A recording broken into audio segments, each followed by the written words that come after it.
All right, so the plan for today is to discuss 6.1 area between curves. Um, Next week, of course, we have Thanksgiving break, so no classes. But as I mentioned before, it's a pretty quick turnaround. When we come back, we have basically two class meeting days, wrapping up a couple of last topics on volumes and integration by parts. We're leaving Monday kind of as a reading day. It was kind of a buffer day, and we didn't really need it this semester. But the sample final exam will be posted. So review the sample final, prep for the exam, finish up anything you need to finish up. And the final exam will be posted Friday the 6th and be open through Friday the 13th. So, um, we come back from Thanksgiving break, it's going to be a pretty quick turnaround. So we'll come back on Monday the 2nd, and the exam will be available as early as Friday the 6th. So like I mentioned, I do kind of recommend over Thanksgiving break taking a couple of days and, you know, touching base with the material in this course and probably your other courses as well, just to kind of keep that momentum up. Come back, finish up the final strong, and then kind of disconnect. It is kind of unfortunate when Thanksgiving ends up so late. It feels like a slog for most of the semester and then like a mad rush at the end, but that's the way that it fell this year. Um, and the quote of the day today in honor of Thanksgiving break and taking a bit of a step back from things is from the one of the founders of Prezi. The concept of always being reachable makes us present nowhere. So maybe that's something we can focus on over Thanksgiving break and the holidays, is being more present with folks when it's the time for that. Okay, so moving on, then we've wrapped up chapter 5, which was kind of the basics underlying integration, and we're moving into chapter 6 now. But again, just introducing a couple of topics here and there in chapter 6 and 7, and Calc 2 will typically pick up starting with chapter 6, maybe a quick review of the chapter 5 material, and then going through chapter 6 and 7 more fully and more deeply. So starting with section 6.1, areas between curves. Recall that the definite integral from a to b f of x dx represents the signed area between the curve y equals f of x and the x-axis. So if f of x is negative, the area will be negative. And between x equals a and x equals b. So in some sense, the integral is already kind of an area between curves. If this is f, here's a to b. And if we consider kind of the top curve being f, the left curve being x equals a, just that straight line, the right curve x equals b, that straight line, and the bottom curve being y equals 0, that straight line, this kind of is an area between curves. But it's a signed area. If we have two functions, f and g, and if f of x is bigger than or equal to g of x on the interval ab, then the integral from a to b of f of x minus g of x represents the absolute area, or just the area, between the curves y equals f of x and y equals g of x, and between x equals a and x equals b. So here, if I have two curves, say f and g, and if I look at the integral of f minus g,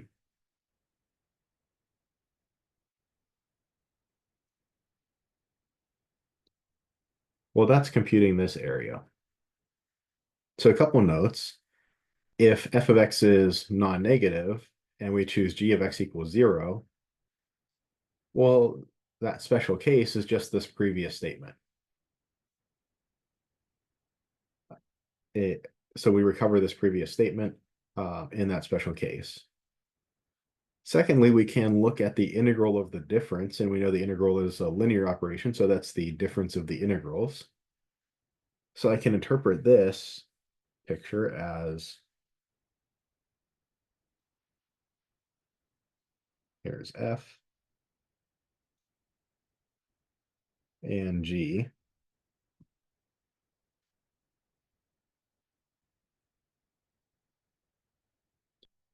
I can interpret this blue area as, say, the difference between the green area and, say, this red area.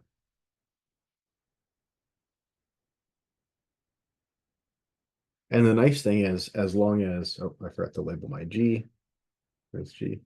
As long as F is bigger than or equal to G everywhere, then green area minus red area will always be positive, and we always have a positive area then, which is what we tend to think of when we just talk about the area of something. We tend to take that to mean the positive area, right? It's really kind of a strange thing that our integral gives us the signed area. That's something a bit unusual. But if we're taking integral f minus g and f is bigger than or equal to g everywhere, we get really just the area between f and g. Okay, so if I'm just asking for an area of a region bounded between two curves, I'm asking for the absolute area. I'm asking for the positive area between those curves. So let's look at this example. Find the area of the region bounded by the following curves: y equals e to the x, y equals x squared minus 1, x equals -1, and x equals +1. So let's start off by drawing this picture. So I have -1 and +1 are points of interest. We'll have two vertical lines for x equals -1 and x equals +1. We have y equals x squared minus 1. And so that curve is going to look like, so x squared minus 1 obviously goes through 0, -1, but also plus or minus 1 comma 0.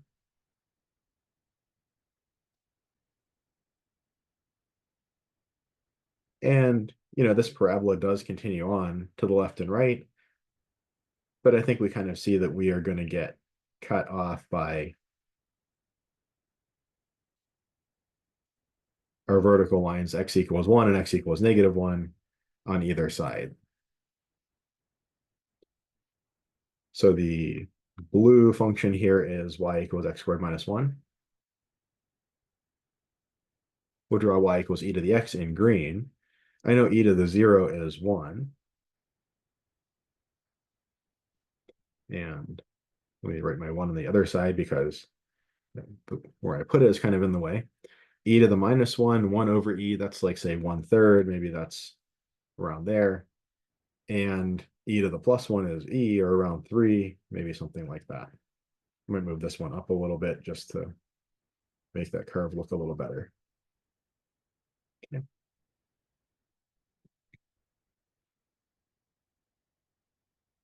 And then we'll draw my two vertical lines, x equals -1 and x equals +1, like that. And so this is the area that I want.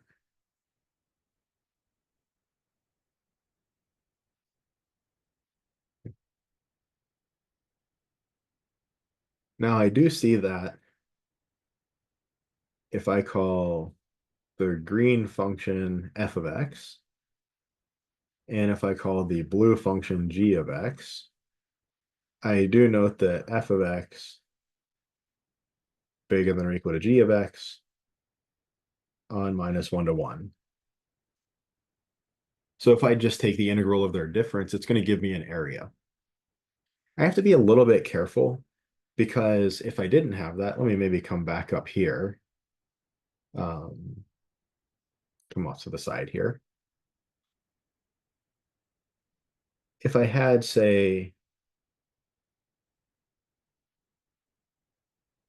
an f that went kind of like this, and say a g that went kind of like that,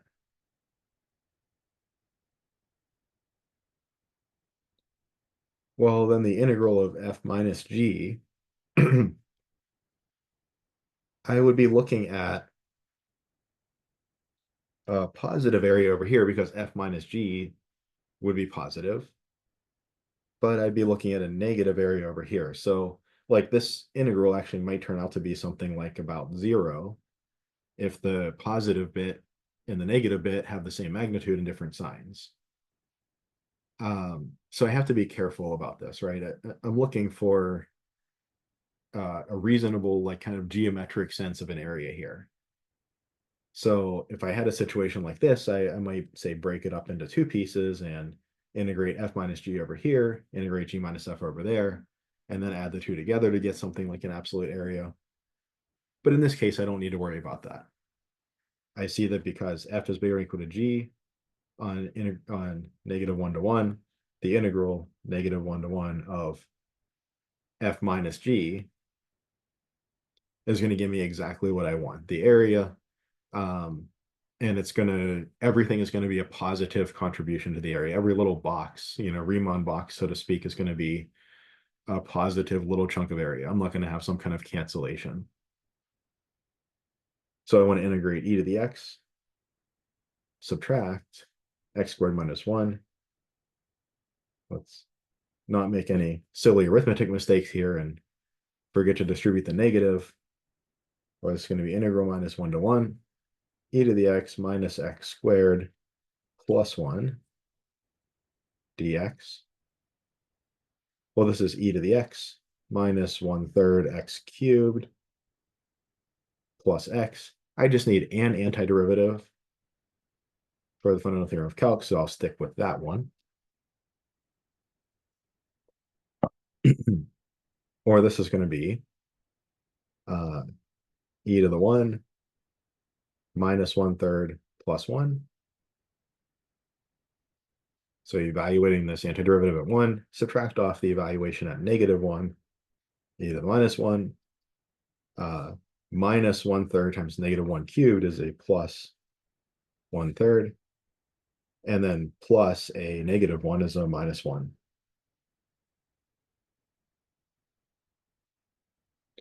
Or this gives me e to the 1 minus e to the -1. I've taken care of these two terms. I have minus a third minus another third, plus 1 plus 1. So I have plus 2 minus 2/3, or that's a plus 1 1/3 plus 4/3.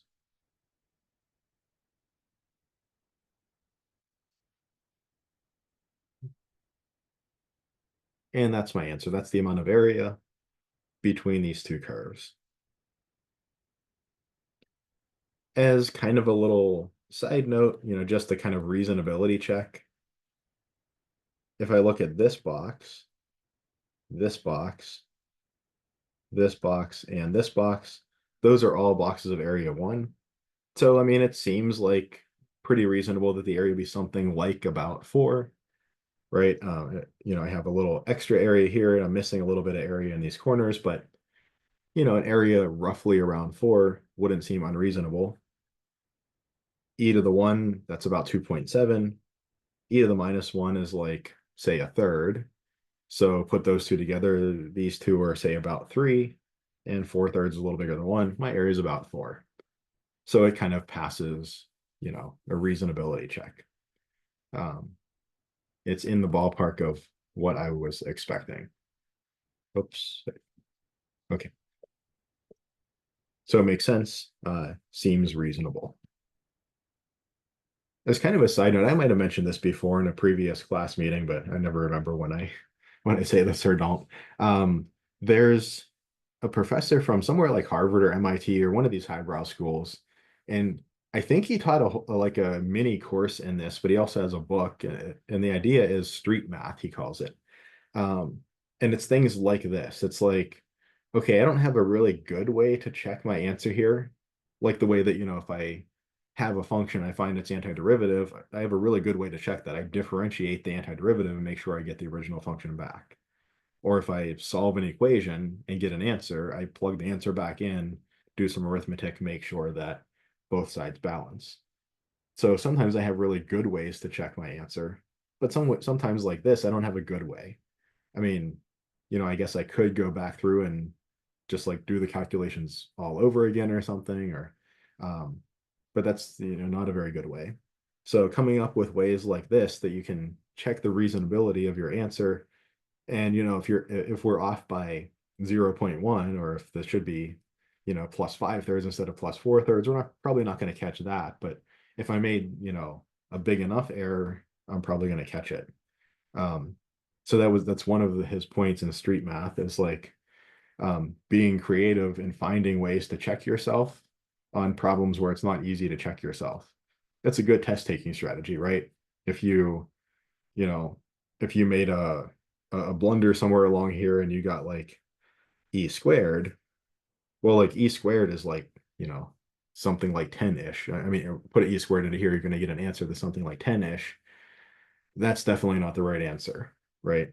Um, so so anyway, that's I guess a test taking strategy is, finding creative ways to check your answers on tests, at least for reasonability. Like, is your answer in the ballpark of what you were expecting? Another thing, which as much as it hurts me to say this as a math guy, we don't like units. We avoid them whenever possible, but units are very helpful, right? If you know what units your answer should be in, number one, that might guide the choices you make, what goes in the numerator, what goes in the denominator, things like that.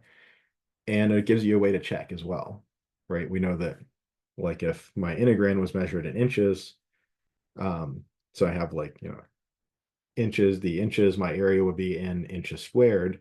Does that make sense? Yeah, it does, right? I have a unit of length against another unit of length. This is giving me an area, which is in square units of length, which is exactly what I'd expect. An area should be like square inches or something. Um, so things like that, we can sometimes use units to check our answer, to provide some kind of check, or even to steer our strategy in the middle of a problem. If we're not sure which direction things should be going, we might be able to use units to help things line up properly. Um, so it's kind of an interesting idea. It's not like we usually think of doing math as a very formal, rigid, rigorous process, and it really is. But when we're taking a test, the goal is to get a good score on the test. And when we're solving a problem, the goal is to get the answer to the problem. So can we uh, can we find ancillary methods to kind of support the mathematics that we're doing and help us out, help us to realize if we made an error, or if we want to spend a little more time checking something than we maybe otherwise would. Okay. Any questions on this? And that's something also that I think can be applied to your other technical courses. If you have finals coming up in physics or chemistry, or, you know, does this thing even seem right? Does it even seem reasonable? So there's a classic example, and this is just kind of a funny one-off thing, where there was a physics textbook and it has this girl, and, you know, she's standing here and she's holding a book, and it's, the book weighs whatever, 2 kilograms, and it's 5 meters off the ground. And like, how much potential energy is there having a 2 kilogram book 5 meters off the ground? Or how much potential energy is lost or changed if she drops it and it falls down to the ground? And it's like, what I mean, my bigger problem with this is that we have a 5 meter tall girl. Like, where is this 15-foot tall girl? Um, so usually physics and chemistry, especially, textbooks are pretty good about like making their numbers and their examples pretty reasonable, but every once in a while, maybe not so much. Um, in math, we don't care. We just, uh, we avoid units. So we say use whatever units you want to make the answer sound reasonable. Okay, so next example, find the area of the region bounded by these curves. One curve is 4x plus y squared equals 12, the other x equals y.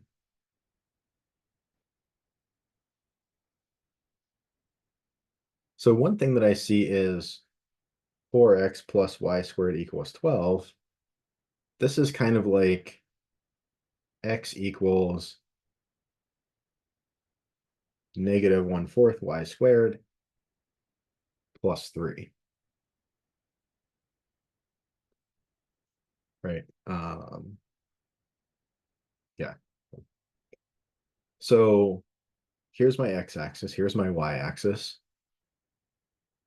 What kind of a function is this? Well, this is basically a parabola. If I had y equals negative 1/4 x squared plus 3, we'd look at that and say, yeah, that's a parabola opening down. But the roles of x and y are reversed. This is a parabola opening to the side.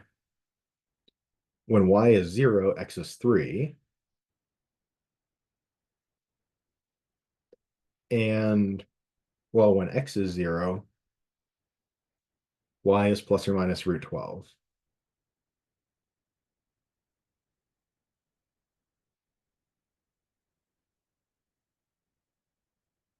This isn't the prettiest parabola ever drawn, but there's my parabola. It's opening to the left, right? It has a negative coefficient on the quadratic term. It's opening towards the negative side, so that makes sense. X equals y, so that is my black curve there. X equals y or y equals x is just the 45-degree line.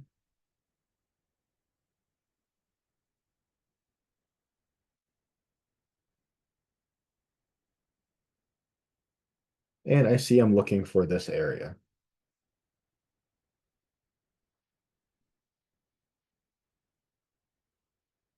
Now I could look at, say, integrating 0 to 3, some stuff dx. But, well, not quite 0 to 3. I need to actually come over to here, whatever number this is, whatever x coordinate that is, up to 3. But if I do that, I have a problem, though. I might want to integrate something like blue minus black over here, right? Because the blue function is the top function over here. But then kind of over here, the black function is like one piece of it is the top part and one piece of it's the bottom part. So not only is solving for y equals y in terms of x for the black function going to give me a square root of a bunch of stuff, it's going to be kind of messy. I'm not really sure if I'm going to be able to integrate that integrand. It's also going to be really annoying because I have to kind of like split this into two regimes. I have to integrate from x equals one number to another number where the blue function is the top function, so blue minus black, and I have to pick the bottom part of the black. And then on the right side, I have to integrate from like that number up to 3 of like the top part of the black function minus the bottom part of the black function. There's a lot of complexity going on here. There's uh, a lot of difficulty in this approach. But one thing I might notice is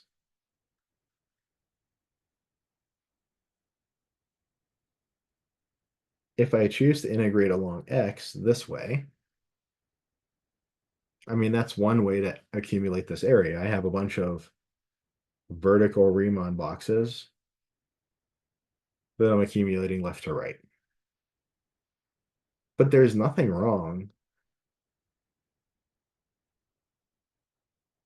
with accumulating, oops, not quite that far, with accumulating, say, horizontal Riemann boxes over y. Right? I could, in some sense, like turn my head 90 degrees and I have the same problem. However, note that in terms of x, the black function always has the higher x value.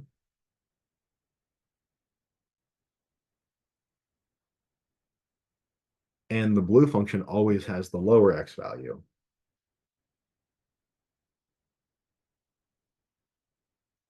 So if I think of this blue function, x as a function of y, say x equals g of y, and I think of the black function, x equals f of y, I see that f of y is bigger than or equal to g of y. I'm just looking to end up getting the area. So it doesn't matter whether I count the area this way or count the area that way. It's going to be the same area. I'm just choosing to have a slightly different perspective on the problem. So instead of integrating with respect to x from whatever to 3, I'm going to choose to integrate with respect to y. And I'm going to integrate f of y minus g of y. Well, x equals f of y is negative 1/4 y squared plus 3.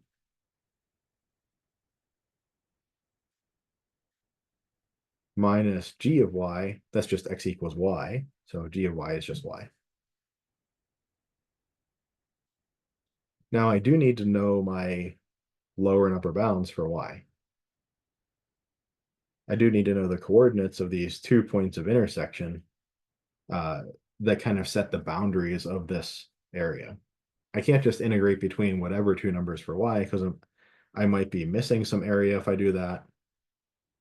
Or I might be, even worse, kind of treading into this territory out here where the inequality between f and g actually flip, and I'll be like adding in negative area and it becomes, very unclear what I'm talking about then.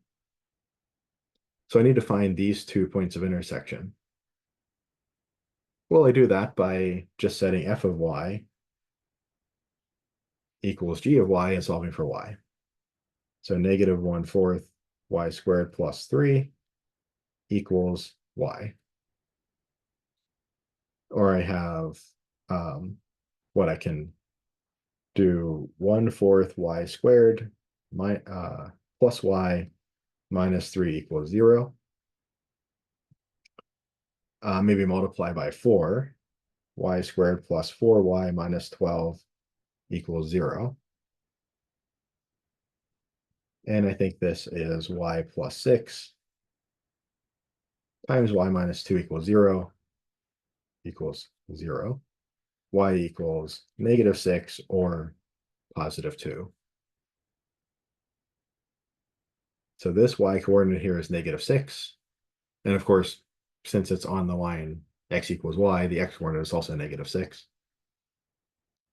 And this y coordinate is positive 2. So we're integrating from negative 6 up to positive 2 of f minus g. And we're integrating dy with respect to y. So we integrate just term by term. Negative 1/4 y squared integrates to negative 1/12 y cubed plus 3y minus 1/2 y squared. And we're going to evaluate that from negative 6 up to positive 2. And I'll leave this as an exercise to finish up. We're not going to run through all of this arithmetic, but it should be pretty straightforward to do from here.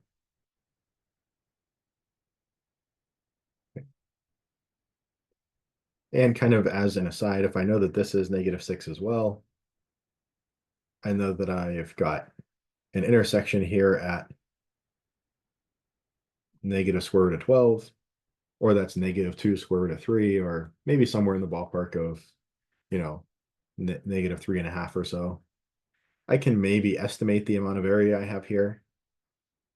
Maybe something like, 1/2-ish of 36, and then plus a little bit from here and plus a tad more from there, not very much though, and see if I'm in the ballpark whenever I get my answer at the end here.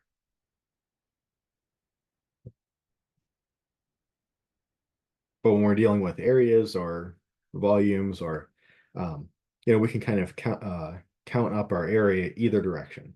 We can integrate with respect to x or with respect to y, and there's really not much difference between them. So here it's definitely easier to integrate with respect to y because number one, the black function works a lot better. It's always the top function. It's always the higher x function, even though, looking at it the other direction, sometimes it's the top and the bottom function, and sometimes it's just the bottom function. And also just the algebra works better. I'd much rather deal with something squared than, something like square root of 12 minus 4x. Square root of 12 minus 4x seems like it's going to be, at the very least, kind of annoying to try to integrate.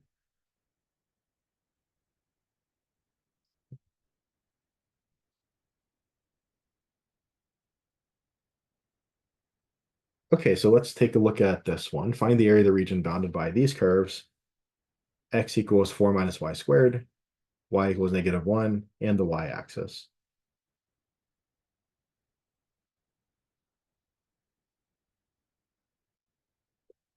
So again, I have x equals 4 minus y squared. So this is going to be a parabola opening to the left.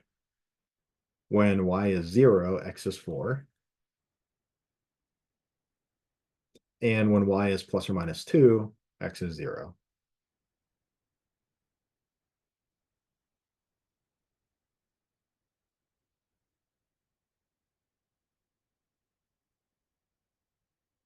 So that's my parabola.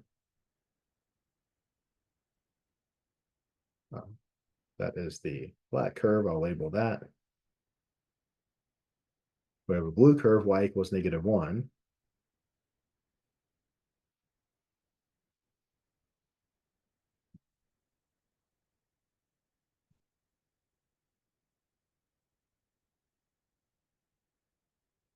And we have the y-axis. Maybe I'll make that red. The y-axis, x equals 0.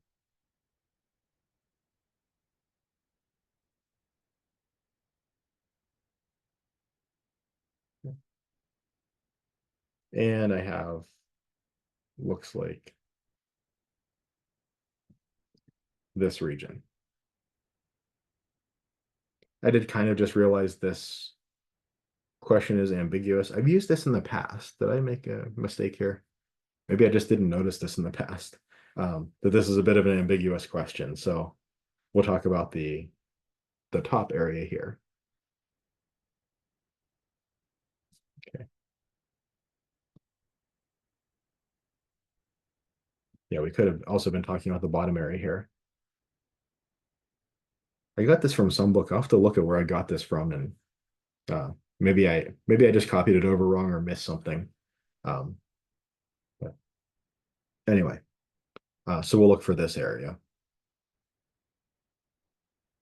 And again, I could integrate along x, going from x equals 0 to x equals 4, but I have a similar problem. Number one, I would have y equals square root of stuff. That's just a little more annoying to deal with. I think I'd probably be able to deal with it, but it's just a little more annoying. And number two, I have two different regimes kind of splitting right here. One where the top part of the black curve is the top function and the blue is the bottom function. And the other where the top part of the black curve and the bottom part of the black curve are my top and bottom functions. So if I force the issue and integrate along x, I probably could make it work, but it's going to be a hassle. But it's going to be much easier to integrate along y. So I see that I want to integrate from y equals -1 up to y equals +2. My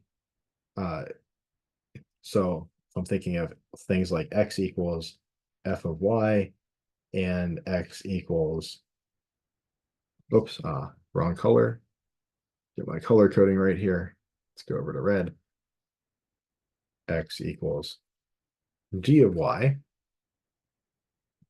Well, g of y is just 0, and f of y is my black function 4 minus y squared. I note that in terms of x, in terms of the outputs, my black function is always bigger than my red function. My x coordinate for the black function is always bigger. That point is always to the right of the red. So I'm integrating f minus g, but this actually is just the integral of f of y, 4 minus y squared dy. Since I'm in the special case g of y equals 0, this actually just turns out to be a simple basic integral, not really so much an area between curves as just an area between a curve and the variable of integration's axis. So it's really just the integral of the black function dy. It's simplified down actually quite a bit. So this is going to be 4y minus 1/3 y cubed from y equals -1 to +2. Or this is 4 times 2 minus 1/3 times 8, or that's 8/3. Subtract -4 plus 1/3. Or what is this? This is 8 minus 8/3 plus 4 minus 1/3, or that's 12 minus 9/3. 12 minus 3 is 9. Does an area of 9 make sense?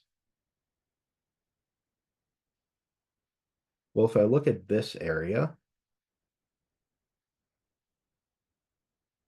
this is a little less than 4 times 1, or a little less than 4. If I look at this area, if I blur my eyes a little bit, it almost looks like half of that rectangle. So I have a rectangle 4 by 2 has area 8, maybe like half-ish. 8 over 2 is 4, plus something that's a little less than 4, that's another 4. That would be about 8, right? I lose a little bit of area here, but this also has more area than just half the rectangle. But I'm in the right ballpark, right? My kind of went a little too far there. My rough estimate, being say in a ballpark of 8, yeah, 9 is close enough. So I feel comfortable with that answer.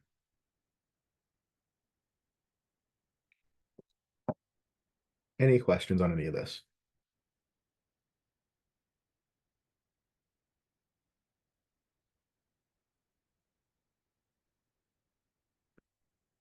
Okay, and then one last example. Let's find the area of the region bounded by the following curves. Y equals e to the x over a plus e to the negative x over a. Y equals 0, x equals plus or minus a.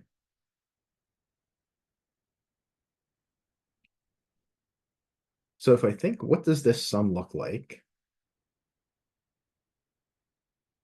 Well, e to the x over a, let's take a to be positive. It doesn't much matter, but let's take a to be positive. Then e to the x over a looks like this. And e to the negative x over a looks like the same thing, but flipped over the y-axis, right? If I swap x for negative x, I get that. If I add these together, if I take like the red height plus the green height, over on the left, the red height doesn't contribute very much. I'm basically at the green height. Over on the right, the green height doesn't contribute much. I'm basically at red. In the middle, they kind of do start to combine and make a bit of a difference to the overall sum. So I get something like that. This green and red function in here, I hope that this doesn't delete too much. Okay, there we go. The green and red function were just kind of helper functions to draw this sum. So I get something that looks like this. Right? Looks a bit like a parabola, but it's not quite. We might actually remember that cosh of x is e to the x plus e to the negative x over 2. So 2 cosh of x looks like that. So this is kind of like 2 cosh x over a, right? That would be e to the x over a plus e to the negative x over a. So that actually is what we have hiding here, is really 2 cosh of x over a. from our hyperbolic function section. Okay, what is y equals 0? Well, that's just the x-axis.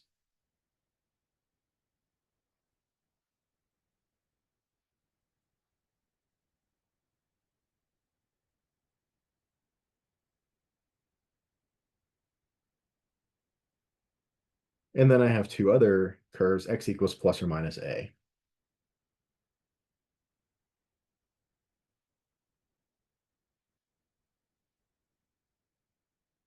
And we'll just assume a is positive. If a was negative, it doesn't really matter. We just, this one on the right would be negative a, and the one on the left would be positive a. And the area we're looking for is this area here.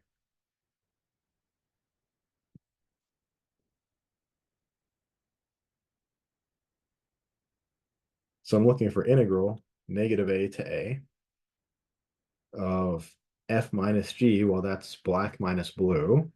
I note that the black curve is always above the blue curve, so that is just 2 cosh x over a minus 0 dx. But I also noticed both from the geometry that this area is symmetric. I mean, I drew it a little bit wonky, so it doesn't quite look symmetric, but it is symmetric. And also from the fact that I have an even function, remember cosh is an even function, over a symmetric interval, I can simplify this even further. This is the integral 0 to a, double that. So I can just take double this side of 2 cosh x over a. The 2 cosh of x over a, that 2 is a separate 2. It's a different 2. It came from up here.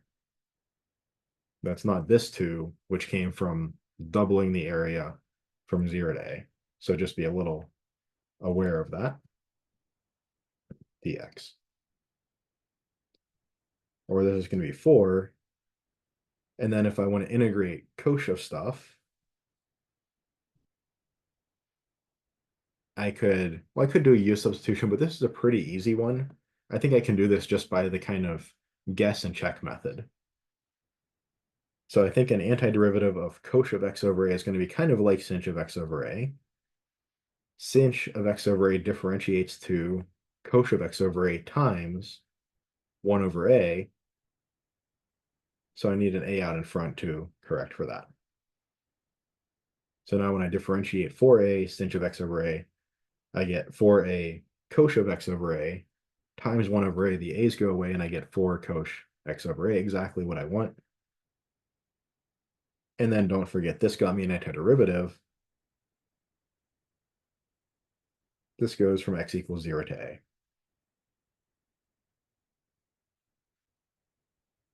This 4a can basically come out of this brackets here. So I have 4a times sinh of a over a minus sinh of 0 over a, or just sinh of 0. Remember that sinh of x is e to the x minus e to the negative x over 2. So sinh of 0 is 1 minus 1 over 2. That's 0. And I just get 4a sinh of 1.